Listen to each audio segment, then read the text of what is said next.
Welcome to StonesCast 79. I'm Mark Hyde, your host for this evening, and we're brought to you as always by the wonderful people at Roll Feast. Slightly less wonderful are the motley crew of oafs that I have with me this evening, and I'll bring them in now for you. We'll start with probably the most sensible, but that's a low bar. Tom Marshall. How we doing, guys? Yeah, not sure about that, Mark, but thanks for the introduction. How we doing? Yeah, not bad. In order of arrival, we'll have who was going to be 5 minutes late, but he's here anyway. Luca. Welcome, Luca. Good evening. Good evening. The one who kept us all waiting, River. Evening. Cool. Welcome, Riv. We're all here eventually. We've been given a full StonesCast number by the powers that be. We're not a half episode, but it will be a short one, gents. But we're here really to talk about the appointment of our new slightly older manager, Sam Cox, which we've given ourselves a couple of days grace, I think, before we've started the cast. But so I guess we should start with some facts. I mean, we all know Sam played for us between 2016 and 2019. Had an interim period as manager season before last at the end of the season, kept us in the league along with some of our senior players, Spurs Academy coach, and UEFA A licence holder. So we'll start as we came in. Tom, what are your thoughts on the appointment?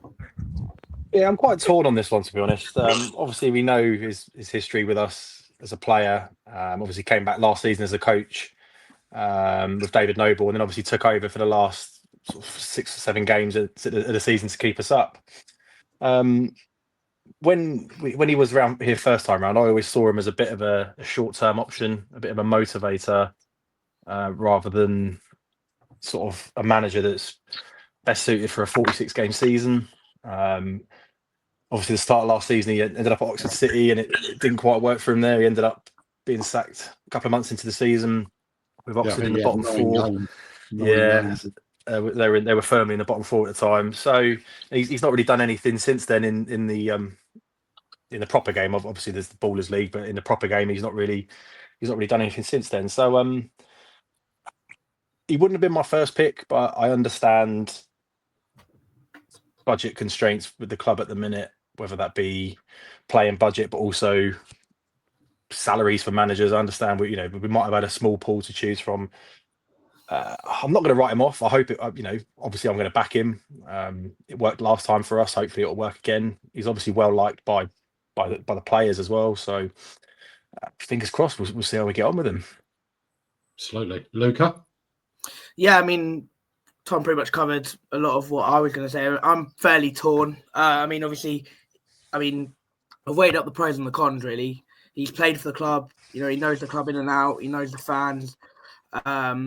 You can tell with him, he's going to give 100% wherever he goes. Obviously, like Tom said, it didn't work out at Oxford. He got sacked in September. So, that's 2 months into the season. One positive I can find out of this is that obviously he's still got good links with Spurs. I don't know if he's going to continue his coaching at Spurs, but he's got good links with Spurs. Obviously, he must have played a massive role in bringing Cisse in when he did come in. And obviously, what's happened to him. He's absolutely relished, and now he's got his deserved move into the Football League.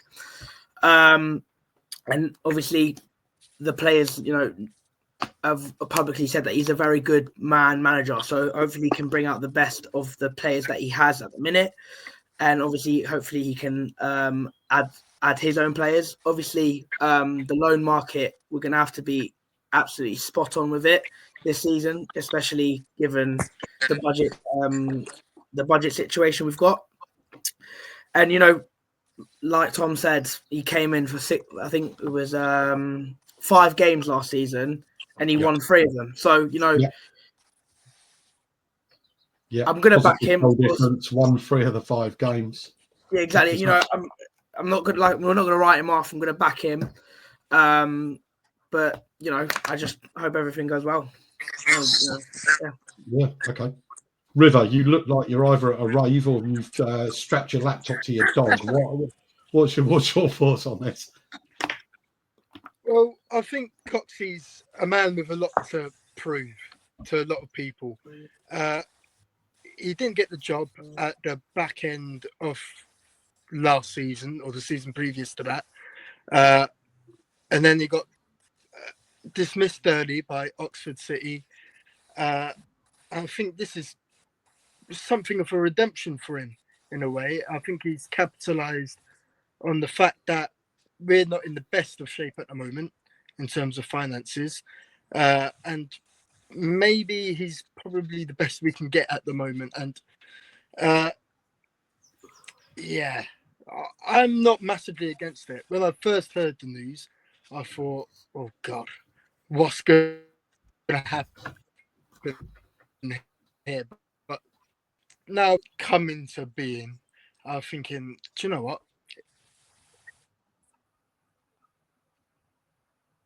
It's not, I said, he knows the club in and out. He's been here. This is his third stint now, isn't it? Yeah. So, yeah. I think we could have appointed a lot worse. Yeah. Listen, he's as we said earlier, he's got his UEFA A coaching license. Spurs trust him with their youth players. You know, the guy must know how to coach a football club. So I'll probably agree with you guys. I was a little... I guess we set our expectations high now, and we really shouldn't because we know. But yeah, giving it a couple of days, which was probably a good thing, you know. And we all, I'm sure, back absolutely anyone who's Wealdstone manager to be a success. I actually think he might be. You know, I've given it a few days. Wasn't my initial choice either, but we all know Sam. We've all spoken to him in the club. We remember him for the as a player. For those who weren't around when he played for us, he was actually the Sports Club Player of the Year and Junior Stones Player of the Year in 2016, 2017. He knows the club. He gets the club. He knows the people around the club. I'm sure the senior players will back him. You know, so he's got that to fall back on. Yeah, pretty much the same as you guys, but you know, he's our manager now. We need to give him every opportunity and every bit of our support, I guess. Yeah, and he seems well liked within the game as well. Yes. You know, even when he put his sort of socials out, as he does on social media, he likes his social media. But there's a lot of players within not just the non-league game, but professional game as well that are wishing him luck. He's obviously a really likable character, and that's half the job as management. I think some of the time it's sort of player management, which a lot of really good coaches struggle with that. I think at clubs is actually being able to look after your players and nurture your players and coach your players. So hopefully that's his side of the game, and he probably will need some experience within his coaching staff. I mean, we're obviously yet to see who his backroom staff are going to be. I've got down that we you know, assistant has not been named yet. I mean, there's some senior players in the dressing room who are probably eyeing management at the future. Yeah, absolutely. And obviously we had the whole Neil Banfield thing with David Noble, and it's just whether Sam Cox does need someone with a bit more experience to work alongside him. But again, obviously that'll remain to be seen over the coming weeks. I think you touched on something a little bit earlier there. He's quite a young guy. He's still, in the eyes of players, a player. Yeah, he's that age group, isn't he? And a lot of clubs have older managers, and I guess that relationship with younger players is more difficult then. I know back in the Leo and Gordon days, we brought in Mickey because he was a younger guy and he could relate to the younger players in the dressing room. So there's a positive there, I guess. Yeah, I think he alluded to it in his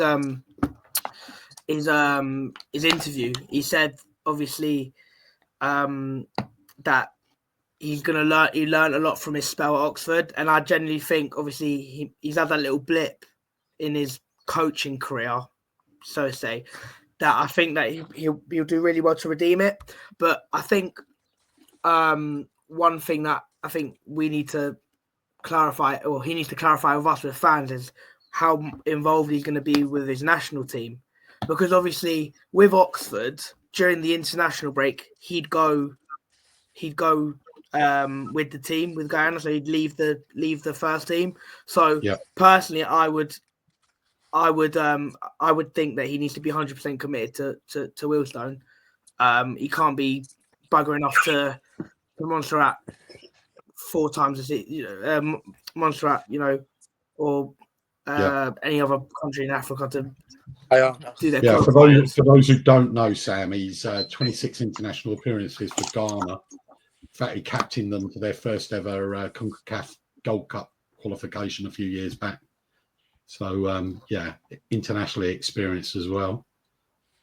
You think? Yeah, it's a non-negotiable for me, that the whole going off during the season to do internet as a player, fine. But if you're a first team manager of a National League football club, you can't be going off halfway through a season to do other duties. You agree with that, Riv? Absolutely. I was going to mention it myself. I feel like he needs to die down on the extracurricular activities if he wants to. We've got the ball as well, yeah. Yeah, he's certainly. I mean, he's certainly a personality in and around the game, isn't he? He's well known, well respected, as you said earlier, guys. Best of luck, I guess. I mean, is there anything else we need to say about the appointment? I don't think so. No, I mean, obviously, all Wealdstone fans know who he is. They know his background. I'm sure 95% of Wealdstone fans probably wouldn't have selected him, but he's in charge now. He's got a tough job ahead of him. Obviously, we'll come on to the retained list shortly, but it's a case of recruitment now over the next month before our pre-season friendly starts. So. Yeah, absolutely. And I would say, following social media, the overall reaction was very positive. A lot of people very positive about it. Yeah. I'm going to use my IT skills here. There we go. Just bring him up. He doesn't look like a typical manager, though, does he? No. I'm not sure about the suit. Is that I'm probably too old to get away with that myself. I could see you younger guys in it. Although Tom's mature now, he's got a child. Yeah, maybe not so much myself. We'll blow it to his rave that he's at. There you go. So yeah, good luck, Sam. Good luck. That's all we can say. And we'll see you pre-season. Second thing on our list tonight, guys, the retain list has been released. Obviously, once we were waiting for Sam to have an overview of what was going on. We knew we had some contracted players to keep. So Enzio Bola, Cook and Max Kretschmar were all under contract, so they'll be with us next season. Dante Baptiste and Jeffrey Secchieri have re-signed. And options were taken on Mason Barrett, Dion Woodman, Christian Scott and Dom Hutchinson. So anything to add with those guys? We're all pleased to see all of those retained. Yeah, I mean, I'm delighted Baldwin's staying. I'm delighted Jack Cook's staying. Obviously, 2 of our better performers and Max from last season. Yeah. Max, he probably does deserve another season. I thought he was less effective last season compared to seasons before. So we'll see how he goes next season. And obviously, Shauna Darkware, who was out for pretty much the whole of last season, he's still under contract for next season. So we do have a recognised centre forward. Is he fit? Do we know? Should he be back? We'll probably pull a hamstring in July against someone anyway. But Baptiste and Secchieri. Yeah. But yeah, again, I mean, in terms of the ones that we've extended, Mason Barrett, again, injured for pretty much the whole of last season, but his performances from the season before, I think he deserves another crack at playing for us next season. Dion Woodman, again, sort of passed off, wasn't he? In February, 6 months ago. February just gone. 6 months ago. Surprised, to be fair. I think all of us. Yeah. Rick, were you impressed with his second coming? Yeah. I mean, like, speaking to me. 6 months ago. Go on, Rev. Come on, Rick. Go on, No, Rev. you can have the floor. It was for you, Rick, that one. Was it actually? Or was it not? It was for you, yeah. Oh, was it actually? Right. It was. Were you impressed with Dion Woodman's second coming? Oh, do you know what? I massively was. I thought, oh, good God, why is he coming back when he did? But when I first saw him in that Boston game, he came back like a new player. It was ridiculous. And I'm very glad that he's staying. Yeah. Massively glad that he's staying. Yeah. And my own personal favourite is obviously Dom Hutchinson, that everyone thought I was absolutely mental. But I mean, you'd be gutted if he left now, surely, guys. No, he's deserved it. He's been superb in the last few months of last season. Again, he's similar to Woodman. I'd written him off come sort of January, February, but obviously under Neil Gibson, he's sort of a new player, wasn't he? He did a really good job for us. Yeah, he got his chance, and he was playing with an injury. He was putting himself body on the line at games in that sickness game, especially. He was injured and he played on for 10, 15 minutes, I think, in the game where we barely had enough players to put a team out. So yeah, fair play. The only one I would say from that list is Christian Scott. I'm surprised he's been extended. Obviously, he didn't play a huge amount for us last season. He was shipped out to, I think it was Enfield at one point. And when he came back, he's never looked up to standard for me. So for me, I'm surprised he has, but again, we'll see how we go next season. Rivers joined twice. Hang on, I've got him. I had you in twice there, Riv. What are you doing? Can't even hear you now, mate. Can't even hear you. Can't hear me. We can now, vaguely.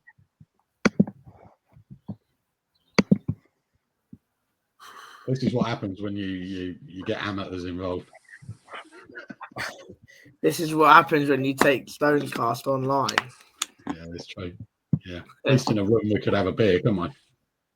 Yeah. There you go. I mean, with the players that we're currently ongoing contracts with, I really hope. Yeah, I'll run through the list, Luca, and you can give us some info on that. Yeah, so ongoing: Craig Eastman, Jacob Adams, Will Randall, Anthony Giorgio, Adrian Mariappa, Josh Grant, Jaden Mundell-Smith, Toby Amoli, Jeb Brown, Mikael Biero. Which of those are a no-brainer if we can get them to re-sign, Luca? I'd go Josh Grant. I mean, obviously, when he came in, he was incredible. I mean, when he was fit as well, and when he was playing in his actual position, we saw him at Braintree. Braintree was probably his best game. Yes. Mundell-Smith, I hope we do keep him. Obviously, he was injured towards the back end of last season. Obviously, with our budget constraints, I don't really think Craig Eastman. I think we should use his budget for someone else, because as we all know, it was a very disappointing. We got a very disappointing Craig Eastman last season. With the keeper situation, Jacob Adams, I'm not too sure. I think the must keeps on that one are Josh Grant and Mundell-Smith. Obviously, I know Giorgio and Neil Gibson, I don't think they really clicked, but there's a player in Giorgio there. Yeah, I'd agree with that. I was going to say Giorgio for me should be on that list. I mean, I don't know what's happened behind the scenes, but something clearly went on. And then obviously we didn't really see much of Jed Brown and Toby Omole, so I can't really comment on them two. But if I had to do a guaranteed keep, it'd definitely be Josh Grant and Jaden Mundell-Smith at the moment of time. Okay, Riv Obiero, would he be on your list? No, we can't hear you, mate. Can't hear you, Riv. I'll jump in then. Yeah, Tom. Yeah, I mean, to be fair, I'd echo what Lucas said. To be fair, Josh Grant for me, especially again, we'll come on to it shortly, but especially with losing Alex Dyer, I think that sort of experienced head in midfield will be really useful. Mundell-Smith is a no-brainer. He's an absolute engine at the back for us. He's so versatile as well. I mean, the others, again, Craig Eastman's, it's not worth it. Too injury prone, too hot-headed. 2 red cards last season. Not for me. Jacob Adams, I think we would probably be better suited to looking at a Football League lone goalkeeper rather than Jacob Adams. Obviously, Baptiste was a more than capable goalkeeper towards the back end of last season. He probably will start the season. He probably deserves that chance. But again, I think I'm not sure. Adams, Will Randall, no, didn't do enough for me. Giorgio, I can understand where you're coming from there, Mark. Obviously, there's definitely a player there. Again, a bit hit and miss for me last season. Mariappa, not for me. And then again, we didn't really see enough of Amole and Jeb Brown. Obiero's had enough chances for me. Again, he's flat to deceive all the time. He's not really had much of an impact in the past couple of seasons. So again, I would imagine we'll probably see the back of him. I think he got his 18-month contract of a purple patch where he scored, I think, 7 in like 2-3 months, and we just went, yeah, he's at 18 months on your contract. And then since that, I can't even tell you how many goals he scored, which shows he just probably hasn't hit the heights that he probably thought he could after that little run he had. Yeah, definitely. Riv, I've swapped you again. You've joined on another device, I assume. Can we hear you this time? You've swapped me again. Right, can you hear me now? Yay! You can hear me now. Thank God for that. Yeah. Right. You're still all over the place. But Well, I agree with what Luca said, basically. Jaden Mundle-Smith and Josh Grant are the players I'll definitely keep from that contract negotiation list. Obiero, I saw his performance on the Ballers League the other week, and he's got me second thinking about his time at the club now. But I would not keep Eastman or Mariappa. I feel like the money that we've spent on them in terms of wages could be better used. And that's all I've got to add to that, really. we should temper that in that these are ongoing negotiations, so we don't know what the financial implications are with some of these players, and Craig might want to stick around and prove us all wrong because, wherever he's been respected and, people are sad to see him go. So maybe he just had a wrong one last season. Yeah, he might feel like he owes us one. He might feel like he owes us one. He might. Yeah. Obiero's another one that a couple of seasons ago we were all saying we're going to lose into the Football League. So there's a player there. It's whether the manager can get it out of them. We don't know what the manager's telling them to do, etc. We blame it all on the player. We don't know what their instructions are, whether they're out of position, whether they're injured. We all just guess. They have a bad day and we assume they're rubbish. Yeah, but Obiero's had 4 managers since Maynard, and he's flat to deceive under 4 different managers now. So, yeah, but there are glimpses of an incredible footballer there. Yeah, there's glimpses, but over the course of 2 seasons, glimpses isn't enough for me. Yeah, that's fair. I'm going to throw another one into the pot here, which is Mariappa. We spoke about we haven't got an assistant manager at the moment. He's got a whole world of experience. Is he a possibility? I think he might be. Coaching, he's at that age now where he might want to transition into the world of coaching or management. It would make sense to do it at sort of this level and potentially work his way up. Whether he's cut out for it, who knows? But yeah, we'll see. Yeah, I mean, surely the younger players would love having a Premier League player in the dressing room for experience. Yeah, I mean, I think like, regardless of how his performances might have not been to what we expected him to be, because obviously of his status and stuff, I think that presence and just having a player who's made, over 100 appearances in the Premier League, telling you, giving you advice, you're always going to look up to someone like that. So I think he does coaching. I think he does coaching for Watford as well, in his on the days off as well. So then again, you're looking at that, could have good academy links and loan links to the Watford academy as well. So you got to look at it in all types of angles. Will he maybe take more of a player coach role next season? Could possibly see that. What do you think, Rev? Worth a punt?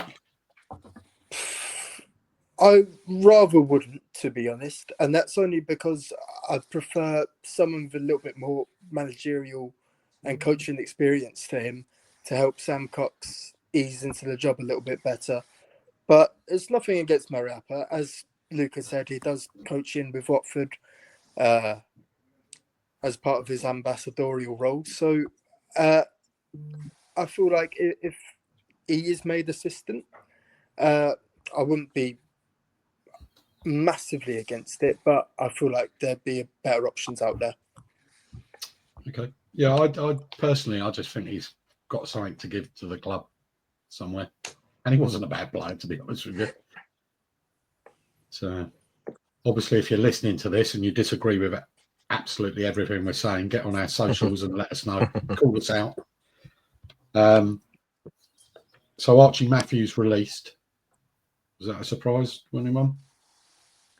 Shame, I really, thought he because was on contract he for got 2 years. dislocated his shoulder. Sorry, Rick. I thought he was already contracted for 2 years, so I had him down as someone who's nailed on to stay, but obviously not. I don't think he'll be massively missed. I think like Jacob Adams and Dante Baptiste, there's not massive levels of quality between the three players. There's not much between them, but I feel like we've already got Adams, we've already got Baptiste. I think having Matthews as well is a bit excessive, and obviously someone's going to be harmed out of the back of that if we had the three of them. And we shouldn't assume that these guys have been released because it's necessarily our choice. It could be their choice as well, yeah? It's very true. Yeah. And I would assume that's probably the story with Mustafa Carriol, because I don't know what you think, Tom, but he was a player, wasn't he? Yeah, it's a shame, that one. I thought I know he's the latter end of his career. He's in his late 30s, but he offered a lot going forward for us in the back end of last season. I thought maybe he might want to give it, I don't know, like a non-contract terms or something for us. But obviously we decided that that's not an option. But yeah, it's a shame about Carriol. Yeah, I think he gave us something, didn't he? I mean, he was clearly a decent player. Yeah.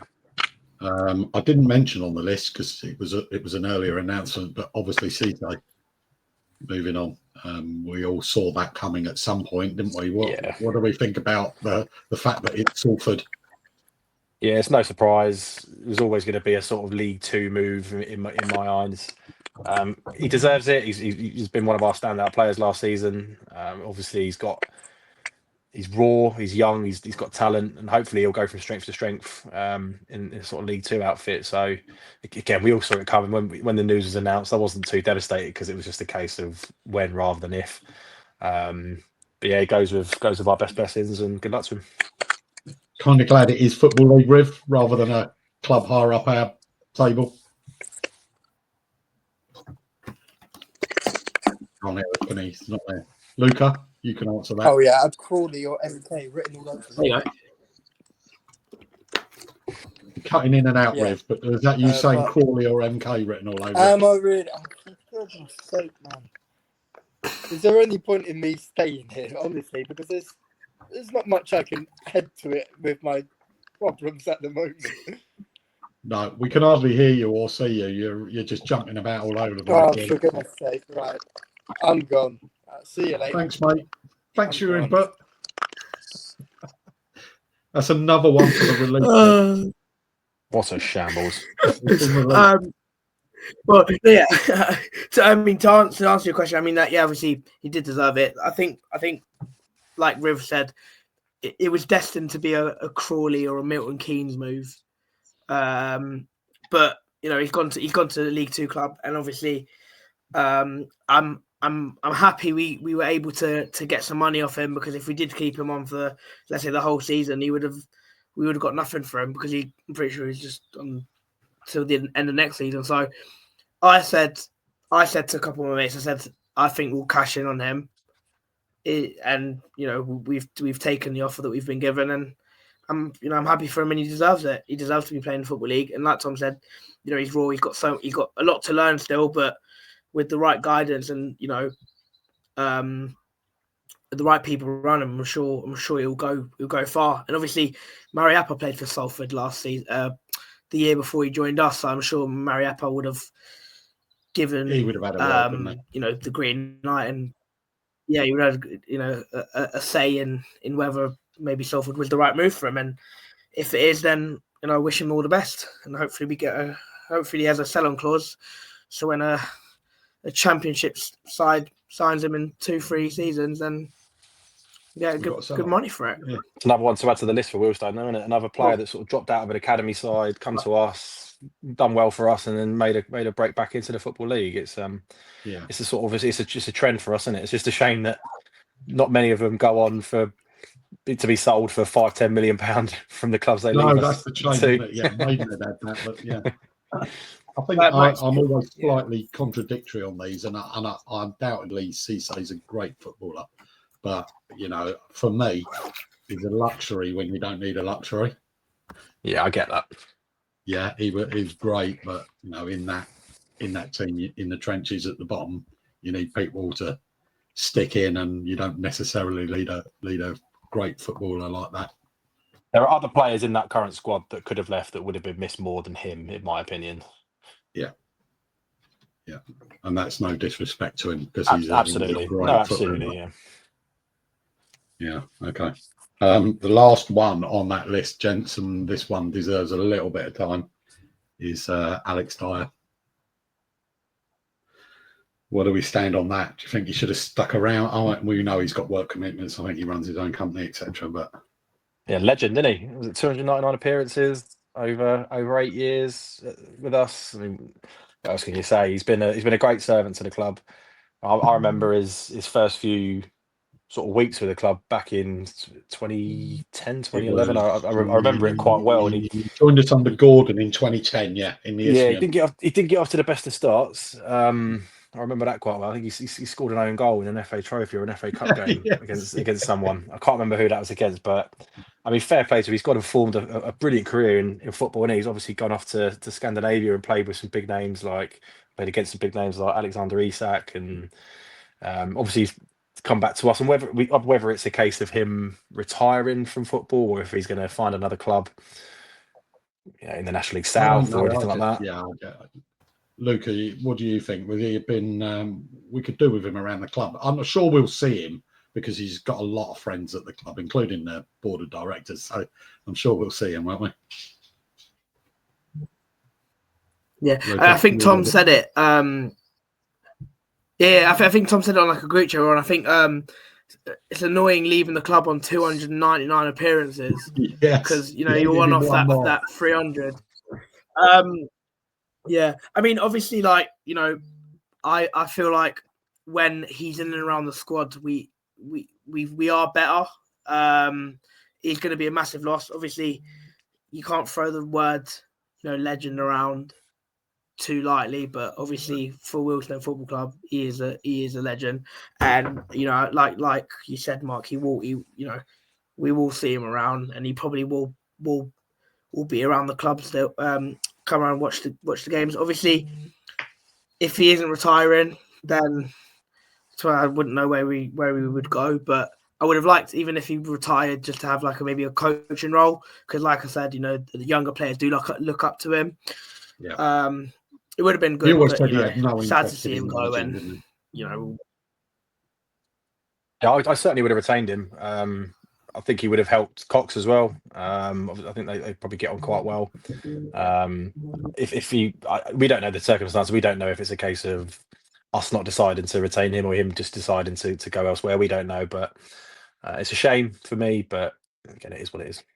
It is, and I should say, you mentioned what an amazing football career he's had, even outside of Wealdstone. That's a quick plug for.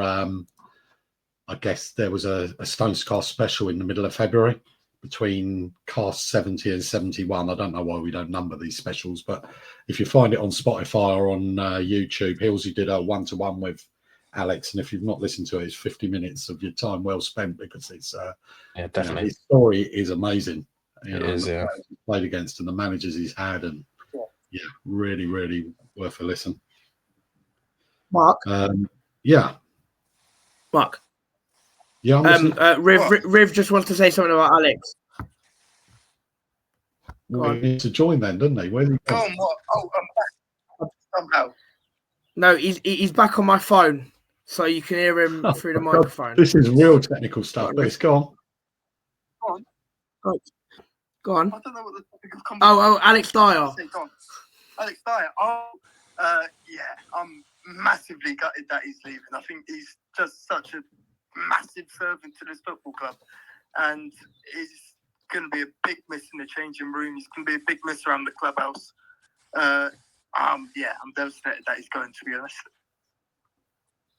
Fair play. It's like a phone in now. It's like swap shop on a Saturday morning. And Luca and River are going, what the hell is swap shop? And probably Tom, actually, to be fair. Mate, I am. I'm not Noel Edmonds, I can tell you that. While you're there, guys, let me just put this up. Oh, We see that. That was Alex's. For people who haven't seen it on social media, a few words from Alex there. It's been a pleasure and a privilege to be part of the special club. To help the club overachieve and retain its National League status over the past 5 years has been a great achievement. Yeah, couldn't have said it better myself. Yep, and I think there's another one. There you go. The main thing for me has been the relationship formed off the pitch with some incredible people. The dressing rooms I've been a part of have been the best of my career and deeply fulfilling to me. So, yeah. Nice, yeah. And we'll see him about, I'm sure we will. Yeah. You know, because it is weird. He feels like part of the club. I know there was a big gap in between. I remember when he rejoined, I was really happy with that. Yeah. Because those of us who'd seen him in the first spell, you knew what a great player. He said himself in that, again, you mentioned that StonesCast special that Hillsy did with him. I think he mentioned it was it was meant to be just a short-term thing for him, wasn't it? While he was sort of finding his feet during that COVID spell, and it's obviously turned into another 4 or 5 years at the club, which has obviously been to our benefit. Brilliant servant. And described him as someone who doesn't know him, but I was describing him as a player. I said he's like a squash player, you know, when they stand on the tee and don't move. He could do that, whether he's got legs or not. His distribution and his vision and everything was just, you know, it just brought something to the team at the time. Yeah, the word I'd use to describe him would just be calm. He never sort of lost his head on the pitch. He was just a calming influence on the team and just kept everything ticking over in midfield, didn't he? Yeah. Good luck. I think we all. Yeah, I think we all said it. Like if we had a Alex Dyer with legs, then he'd be the best player in the league. That's, you know, you can say, you know, you can tell he's got the intelligence of a really, really good footballer. Because obviously, the older you get, the slower you get. You know, as obviously the slower you get, you know. But yeah, it is sad to see him go. Obviously, like Tom said, if I had the chance, I would have kept him on for another season. Probably would have been the last season if we did. But you know, it is what it is. We've said that a few seasons running. To be fair, yeah, but to be fair, like he's deserved it. Like, you know, if we were to give him another year based on last season, I would have done 100%. Because even if he wasn't playing every game, I'm sure the impacts that he would have had around the squad would have been instrumental. And obviously, especially with the last couple games of the season, he would have been the person everyone looking up to. So yeah. I think we could probably go on for ages talking about how important and how special he is as a person and as a player. So, but you know, we don't want to bore people. No, I think everyone will have the same opinion. To be fair, I doubt very many people have an opposing opinion to that. I've got a few notes at the end, guys, but Conscience, there might be something else you want. Either of you want to say? No, nothing from me. No. Have you mentioned pre-season? Yeah, we haven't mentioned pre-season. Anyone who's thrilled with the pre-season fixtures? We never seem to get anything. I couldn't even tell you one team that were playing. It was so underwhelming. But look, pre-season, I don't read too much into the fixtures that are put into pre-season. They're effectively training games, especially at the start. They're effectively training games. Yeah, we'll and there's quite a few gaps there for stuff to be. And I'm not expecting Premier League clubs because you know what you learn from that. But you know, there's some more gaps in there. There's some more gaps. A few of the guys were gutted we didn't get Chesham because we get a chance to meet up with Mickey again on Yeah, who's on the mountain yeah. there. We get a chance to drink in Chesham. We've got some Yeah. Albans, which pleased a few of the drinkers. Yeah. It's every season. Do we ever get excited about pre-season? Reality. You only get excited about pre-season when you win all your games, and you think you're going to be incredible that season, and then you get spanked 5-0 on day one. You're like, I'm waiting for the meltdown on the forum when we start Yeah, losing exactly. pre-season games. That happens every year. It's all part of the fun. Okay, things to note: season tickets. If you haven't bought a season ticket yet out there, the early bird offer ends this Saturday, the 14th of June. So you need to crack on with that, or you're going to be paying top price. Fixtures are out Wednesday, the 9th of July. So keep an eye on that. I'm sure we'll have What a time cast is it? before then. On the knife. What time? Yeah. Jesus, I'll give you the date. I've no idea. Because I'll be sitting on my laptop working out All day hitting refresh. Yeah. Don't worry, your phone will explode as soon as they come out. Oh, don't worry. Yeah, it will. Yeah.